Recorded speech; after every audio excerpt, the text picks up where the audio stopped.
We rate just about everything that we come into contact with. We like something, we don't like something. It makes us happy, it makes us sad, it makes us miserable. We are constantly putting upon things our own feelings. Now, there's nothing wrong with that. I think that that's probably expected. But I do want to point out that it's something that gets in the way of how you interact with the world, of how you bring the world into your mind and into your brain, and what you do about your own circumstances. Remember that I'm never going to get moralistic with you. I'm never going to be prescribing something to you because it's morally right or wrong. That's just not my bag. That's not where I see myself. That's not what my role should be in anybody's life, aside from maybe my kids. It's just not part of this teaching. However, I do want you to think about our propensity of how much we like and don't like things and what that really does to us. I would suggest to you that you probably don't think a lot about things that you don't like or like. You don't think a lot about things that you're completely indifferent to. People say that they're indifferent to politics, for example, and I think that mostly what they mean is that they ignore politics or they try to let it slide. I don't think that they necessarily are indifferent to political situations or to situations that are widely impacted by politics. The term politics itself is so broad. It can encompass all sorts of different social issues and standards that's the kind of blanket statement, I'm indifferent to politics, that doesn't really check out. For the most part, we like and dislike everything. And I want to propose to you that this is something that keeps us in bondage. This is something that we're mostly unaware of. The same way that you don't sit there and knowingly keep your heart beating, or most of the time knowingly control your breath, your metabolism, or anything else. You're not sitting there growing your hair on purpose. These are things that we do unintentionally. And I think that liking and disliking things is such an ingrained habit that it feels like part of the brain just does it. Like it's just part of your metabolism. Part of the way you metabolize the world around you is by liking and disliking things. Something that I used to absolutely hate doing is laundry. I have 4 kids. The laundry piles up. It seems like there's always a pile of dirty clothes somewhere, always a pile of clean clothes somewhere. Sitting and folding and hanging or whatever you do to manage your laundry is mind-numbing. I used to avoid it all that I could because I don't like it. We lived in this rather large house in Michigan for a while. Rent is very cheap in Michigan. And we had an entire room wherein the laundry piled up,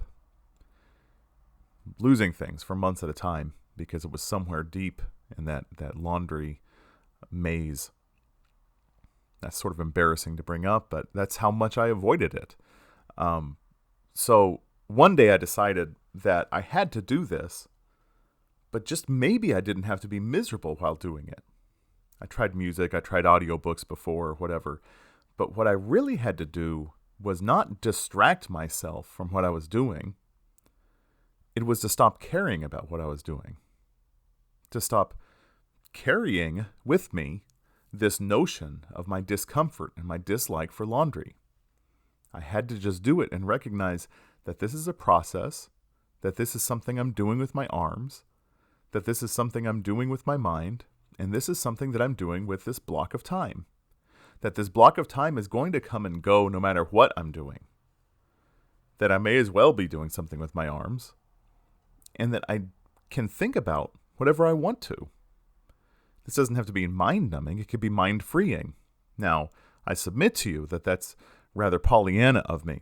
That's rather optimistic. But what's wrong with that? What's wrong with striving for some optimism? So I sat down and I tackled that room, and I would say that I really, for the most part, haven't had a huge problem with laundry ever since then. But it does take a constant sort of weeding to get to there. Every time that you're sitting there and folding a shirt, hanging something up, putting something away, there is the chance that this little weed will grow in your mind. This little weed of, this little weed of, oh, I don't like this. This little weed of, oh, look how much more there is to go. This little weed of, and they're wearing clothes for God's sake. And you have to just pluck them out. You have to look at those thoughts and say, wow, I'm thinking about how stupid this is. Wow, I'm thinking about how miserable I am. Wow, I'm thinking about how much more time I have to do this. Because what's the impact of that? You're just thinking. Most of us are not in the habit of regulating our thinking, of regulating our thoughts. Most of us let the thoughts surface, let the thoughts take over without questioning, challenging, or even observing them. And what I want to talk about today is the way that mindfulness can help you control your thoughts, can help you learn faster, learn more effectively, and help you get over yourself just a little bit. Now, what I really mean about getting over yourself is that there's something really disturbing about what we like and don't like. Usually, we like things that help reinforce the ways that we see ourselves.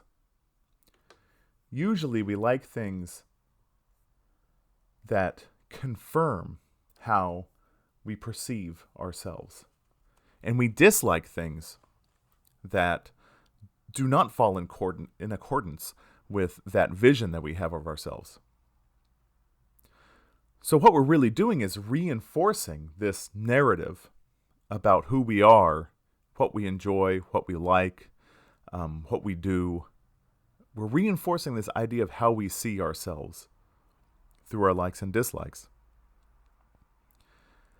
Now, this isn't shocking. I think advertisers have known this for a really long time.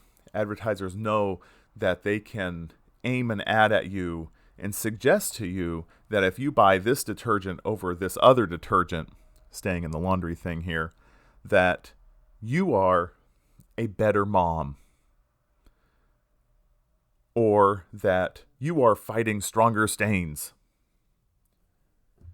They want us to see ourselves as somehow manifested through this product. They want us to side with this product as if it were ourselves. And it works. It works. When's the last time that you saw a car on the road, a big expensive car? Let's say, let's get old school here. A Lincoln Town Car is driving down the road. When's the last time you looked at somebody driving a Lincoln Town Car and said to yourself, oh, that person's like me? If you drive a Lincoln Town Car, you might say that. The same way that if I see somebody driving a Prius, I might go, well, they share some of the same values that I share. Because we do sort of signify to the world something about ourselves through our products, through what we surround ourselves with, through what we project as liking or disliking. There's a guy who lives down the street from me, has this big, giant truck that's raised up several feet from the ground, flies a couple giant Trump flags and Blue Lives Matter flag. And thanks to all of that, thanks to all of this stuff that voices the things that he likes and the values that he has, I know that I never, ever, ever have to talk to that guy. Now, that's personal, and that's limiting. Perhaps there is a productive conversation that I could have with him. And perhaps I'm not giving him the benefit of the doubt, but I don't feel invited to. My point is that we do project a certain image of ourselves. We might be projecting music we listen to. We might be projecting what sports team we're into, or that we're into sports. We might be projecting that we're a nerd, or a geek, or a bibliophile. All sorts of things that we could be saying about ourselves through what we surround ourselves with. Because our likes and dislikes confirm our selfhood. They confirm to us the way in which we want to see ourselves and the way in which we want others to see us. Now, I'm going to extend that a little bit. And I'm going to say that probably you like people who help confirm that and approve of that selfhood more than you like people who do not confirm that selfhood, do not confirm the way you see yourself. Again, this is not moralistic, this is okay. But I want you to think about what the effects are of that if you were to rise in affluence and power. Let's say you were given some sort of position of authority.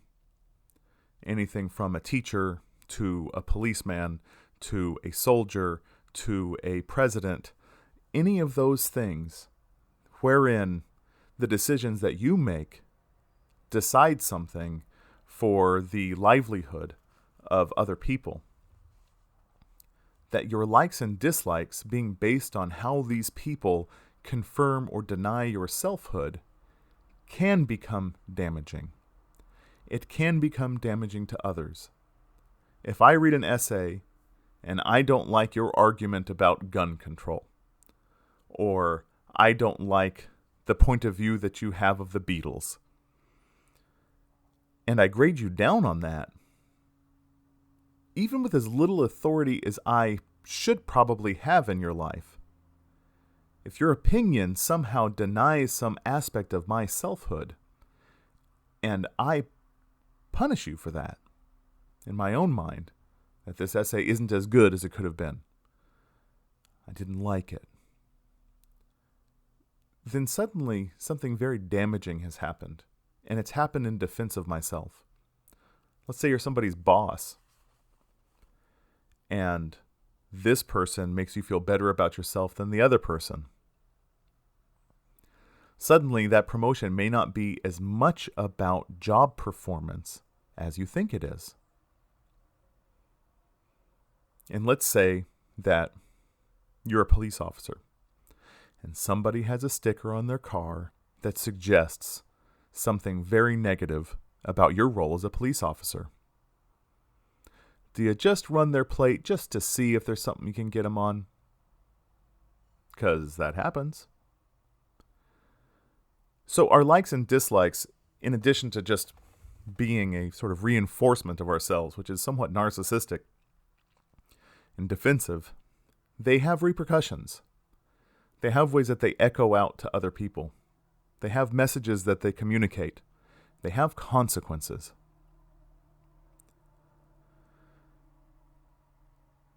So it really does benefit us to think about our thoughts, how they surface, why they surface, what they do to us. Because our thoughts lead to somewhere else too. Our thoughts lead to our emotions. Now, the Hindus had a great way of sort of seeing this, that our senses that communicate the world outside of us to ourselves, that they really like pleasure. They like to see pleasurable things. They like to taste pleasurable things, hear pleasant things, and smell good smells. That if you're not in control of these things, that you're, in essence, that you're a runaway chariot, that you have 5 horses attached to your chariot, those 5 senses, we're just going to boil them down to 5, and if you let those horses decide what you like, what you dislike, what your motivations are, you are not controlling those horses. You are not telling them where to go or what to do. You're just being pulled along, willy-nilly, as those horses want. Many, if not most of us, live our lives that way. Just letting those pleasures come and go, letting things motivate where our chariot is pulled based on what we find pleasurable in the world according to our senses. But you can tame them. You can tame these thoughts. You can tame your reactions to these thoughts. And it really starts with just observing them, just noticing them, just not seeing them as necessarily part of yourself. Because something to remember about thoughts and about emotions is that they are very real, but they are not necessarily true. Now, I'm not questioning your opinion about things. I'm not saying that your opinion is necessarily wrong if you dislike the role of something in your life, like, let's say, law enforcement. There's a lot of protests against law enforcement these days that seem exceedingly valid. And the validity of the thoughts that arise from this, though it may confirm how you see yourself and threaten the way that others might see themselves, there's a lot of repercussions going on there. And I'm not saying that we just abandon these things and walk away from them. I'm saying that what we do is not let them rule our day. Not without deciding to let them rule our day. Not without mindfully stepping into this and doing things on purpose. Do you let these likes, dislikes, and emotional reactions rule our day? By themselves, our thoughts and our feelings are going to try and pull you. But that does not mean that those are the inherent truths of the world. Though they may feel that way, that is probably mostly their confirmation of how you see yourself. That's where that feeling comes from anyway. It doesn't mean that they're not true. So we're getting into this realm of emotional intelligence. And I would submit to you that if you're lucky, you've had one teacher of emotional intelligence. Most people really don't. Most people have an upbringing that doesn't include emotional literacy, let's call it, as part of their parenting structure. Most of the time, if you're crying and it's a bad time to cry, you're told not to. If you're feeling upset, you're told not to be. If you're too excited, then you're told to calm down. And this may help us rein in certain emotions at certain times and behave in a more appropriate way for society. But that's more of that conformity jazz. That's more of the how we fit in with things and don't make ourselves repulsive to other people within the context of the society where we're brought up. There's not necessarily anything wrong with that. We can't all have a baby fit inside Chili's when they're out of bloomin' onions and throw a fit on the ground because that's how we feel. We should have a modicum of temperament when it comes to how we feel about bloomin' onions, among other things. So that's not pointless, but what I mean when I say that you've had one true teacher of emotional intelligence, I'm referring to Mr. Rogers. Mr. Rogers is the primary teacher of emotional intelligence as far as most of our American upbringings go in the last 40 years or so.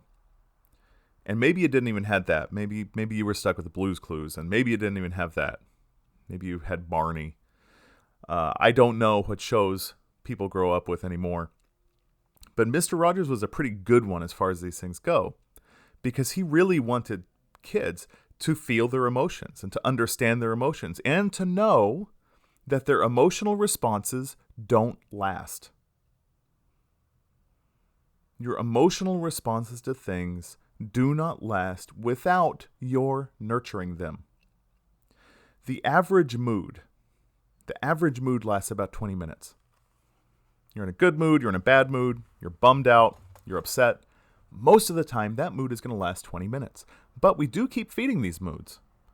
Because again, our moods seem to confirm some aspect of ourselves.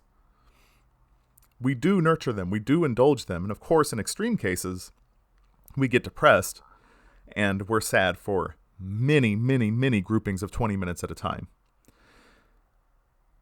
And that's one way to know if you're actually dealing with depression rather than just an emotionally heavy time.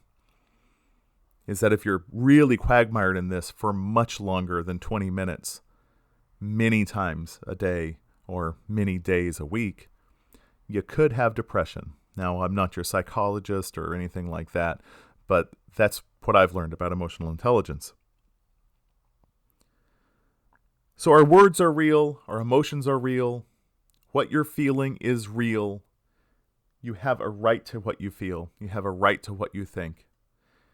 No one's allowed to tell you that you shouldn't be upset about something if they've upset you.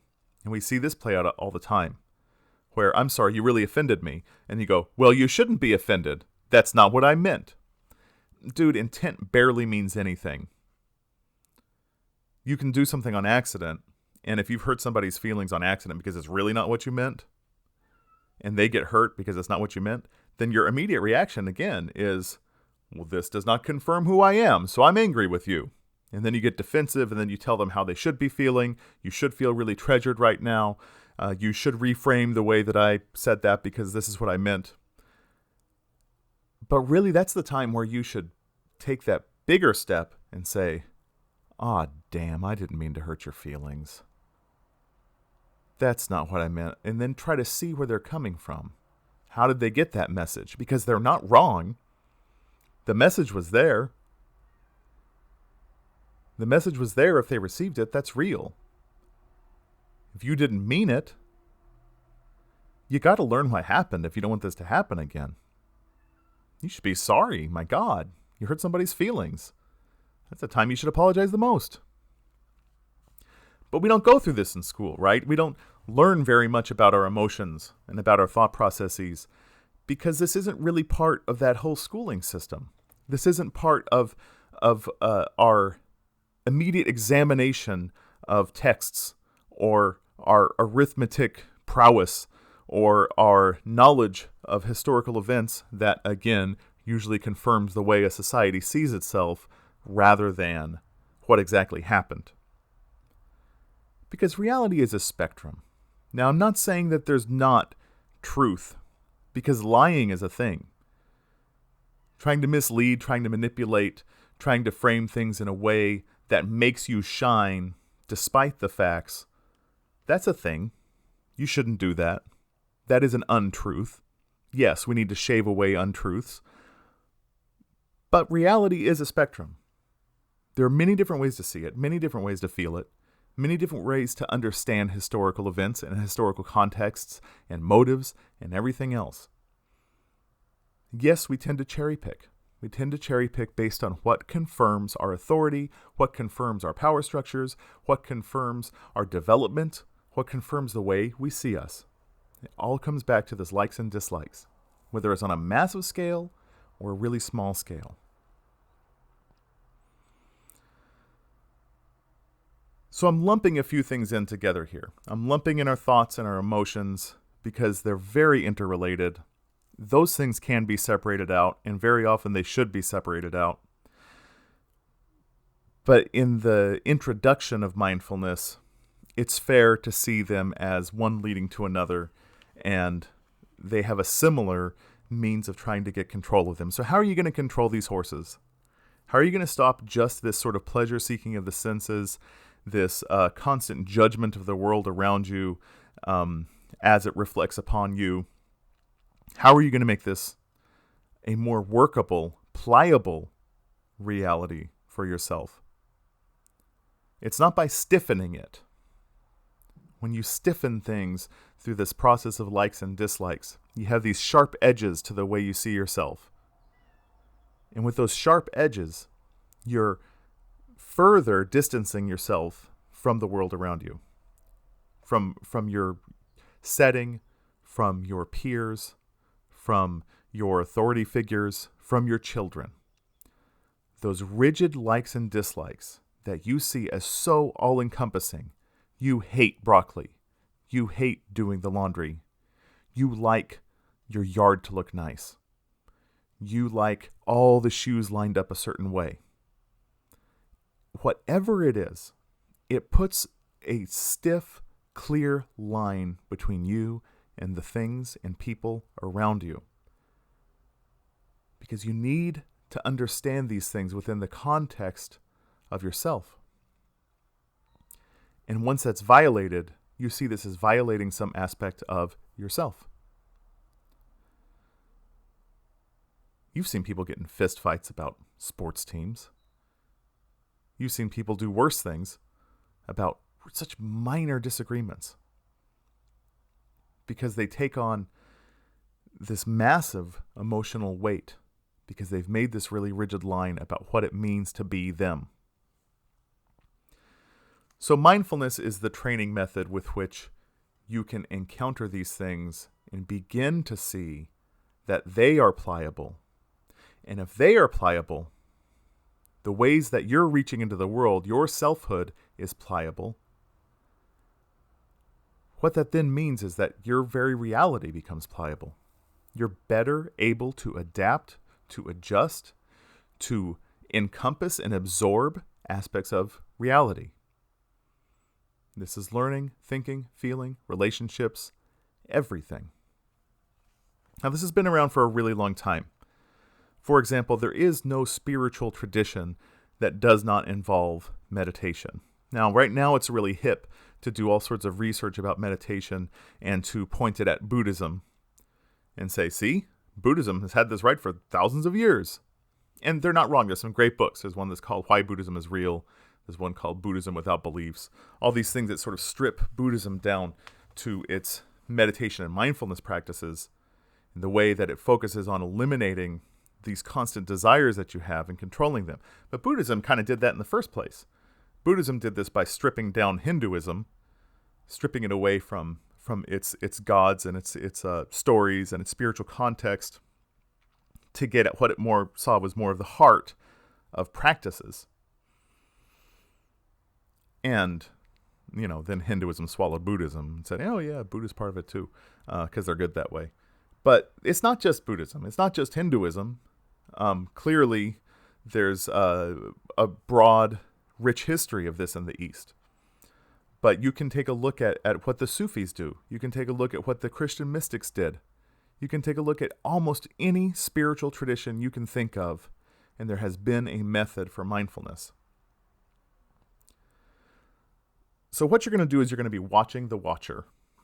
You want to sit with yourself, and you want to watch your thoughts and feelings arise. Now, there's tons of different kinds of meditation, and there's wonderful classes for it online, all sorts of practices you can do, times you can invest in this. But I will submit to you that this is one of the most worthwhile ways that you can spend your day. When is the last time that you gave yourself 8 minutes, 10 minutes, 20 minutes, 30 minutes to do nothing? In our society, that's a taboo. Doing nothing, not being productive. The only way that's allowed is if you're watching TV. And the reason that's allowed is because that's part of capitalism too.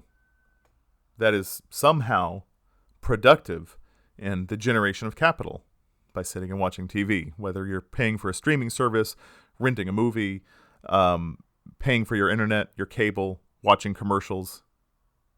That activity reinforces capitalism, so we like it. But to actually sit and do nothing is what meditation's about. It's not really about not thinking. Very few people cannot think. Your thoughts are so closely related to breathing that it takes a real master to silence them and stop them. I mean, the same level of master who can stop his or her heartbeat. But you want to watch your thoughts. You want to see the flow of your thoughts and feelings. You want to see the way that they arise, see what they are, and just label them. Like I did with laundry. I'm just moving my arms. I'm just spending time. I'm just thinking about how I don't want to move my arms to fold this shirt. I'm just thinking about how I don't want to spend my time working through this pile. But you're sitting by yourself, and a thought comes up, and you just kind of go, oh, I'm thinking. Don't push it away. Just watch it. Oh, look, I'm thinking. And it'll go away. And then this other thought comes up. You're mad at something. Oh, look, I'm mad. And you look at that mad. Oh, whoa, look, I'm stressed about this. Ooh, look, I'm anxious about that assignment. Oh, wow, my boss is irritating me. Oh, man, my parents are putting pressure on me. Whatever it is, you just look at it, label it. Usually you can have it just labeled things like thinking, planning, worrying. You don't have to get really deep into it and within those labels, because then that's a sort of another layer of thinking. But what you're doing It's watching the thoughts arise, watching the feelings arise, and by observing it intentionally, you are placing a wedge there. You're putting just a little bit of space between whoever the hell you are and whatever the hell you're thinking. And that little bit of space, over time, over practice, will open up. And that opening is going to give you freedom. The freedom to not judge, the freedom to not think, the freedom to encounter something clearly, and then to mindfully decide what it is you're going to do about this thing. It's kind of like a superhuman power, honestly. It's kind of like being able to push a pause button in the middle of turmoil, in the middle of an argument, in the middle of stressing about money, where you get to just kind of step backstage and watch the play for a second rather than being on stage with your lines. You get to watch and go, ooh, look, Soul is having conflict with somebody. Soul is disliking his laundry practice. It's sort of like if you're on top of a really stormy sea and the waves are getting scary, and you could just dip down below the surface of the water and look up and see that storm. Because storms blow through. Moods blow through. Thoughts blow through. They might be transformative. They might be indicative of something. But a lot of the time, it's just busyness.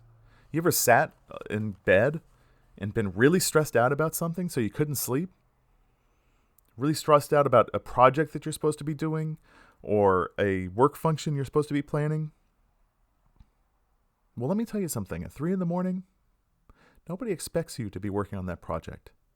Nobody expects you to be making headway on this work thing. Oh, but you blew it off yesterday. You were supposed to work. You went to a movie. Still, it's 3 a.m. You're lying in your bed. This is not the time.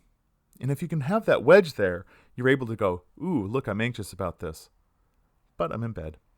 And you can make that decision to put it away, put it aside, deal with it later. Just getting to push that little pause button on the way you react to things. It's magical. So there really is no better way to spend 20 or 30 minutes a day. 30 minutes might be strong to start out with. Maybe 10, maybe 15. There's a saying that is often quoted to the Buddha, beats me. He says, everyone should meditate for 30 minutes a day. Unless you're too busy, then you should meditate for an hour. It's clever, right? When I am overwhelmed with thoughts and feelings and reactions, this is my tip. And it comes from mindfulness work. When you're overwhelmed with these things, think about your feet. Look at your feet. Where are your feet? Because wherever your feet are, that is the place where you can work from. Right here, right now. You're stressed out about getting that internship with Disney. You're stressed out about that job promotion.